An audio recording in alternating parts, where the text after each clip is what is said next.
దేవాలయంలో గోపురం యొక్క ప్రాధాన్యత తెలుసుకుందాం. గోపురం అనేది ఆలయానికి పవిత్ర ద్వారం. ఇది మానవ ప్రపంచానికి మరియు దేవుని నివాసానికి మధ్య ఉన్నటువంటి దైవిక వంతెనలాగా మనకి సూచిస్తుంది. గోపురంపై చెక్కబడినటువంటి దైవిక రూపాలు మరియు పవిత్ర కథలు జ్ఞానం, ధర్మం, భక్తి మరియు ఆధ్యాత్మిక జ్ఞానాన్ని సూచిస్తాయి. ఇది మనస్సును ఎలా శుద్ధి చేస్తుంది? ఈ గోపురం యొక్క ఆధ్యాత్మికమైనటువంటి ప్రయోజనాలు మనం ఇప్పుడు తెలుసుకుందాం. మొదటగా ఇది మనస్సును శుద్ధి చేస్తుంది. ఎలా?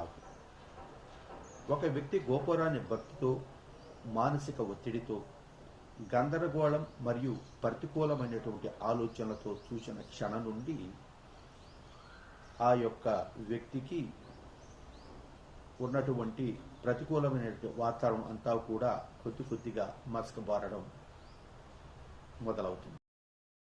తరువాత గత కర్మల నుండి తగ్గిస్తుంది. ఇది ఎలాగో ఆలయంలో ప్రవేశించకపోయినా దూరం నుండి గోపుర దర్శనం చేసుకోవడం వల్ల గొప్ప ఆధ్యాత్మిక పుణ్యం లభిస్తుంది మరియు పేరుకుపోయినటువంటి పాపాలను కూడా తగ్గిస్తుందని, సానుకూలమైనటువంటి ఆలోచనను కూడా ఇది మనకి ప్రతిబింబిస్తుంది. అది ఎలాగో గోపుర దర్శనం హృదయంలో భక్తి, అంతర్గత శాంతి, సహనం, విశ్వాసం మరియు సానుకూల శక్తిని మేల్కొల్పేదానికి ప్రయత్నం చేస్తుంది.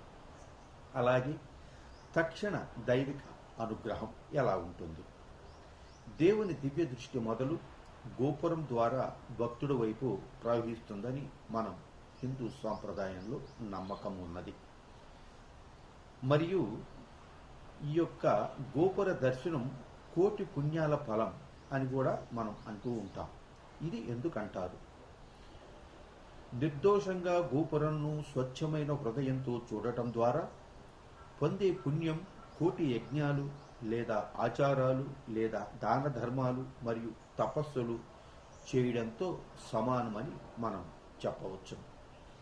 అందుకే గోపుర దర్శనం కోటి పుణ్యాలకు సమానం అనే యొక్క సామెత కూడా మనకు ఉన్నది. తిరువన్నామలైలో చూసుకున్నట్టయితే ఒక ప్రాముఖ్యత ఉన్నది. అరుణాచలం కొండ దిగువన ఉన్నటువంటి శ్రీ అరుణాచలేశ్వర ఆలయంలోని గంభీరమైన గోపురం దైవిక అగ్ని రూపంలో శివుడిని సూచిస్తుంది, అంటే జ్యోతి స్వరూపంలో. ఈ పవిత్ర గోపురం వైపు ఒక చూపు మనస్సును ప్రశాంతపరుస్తుంది.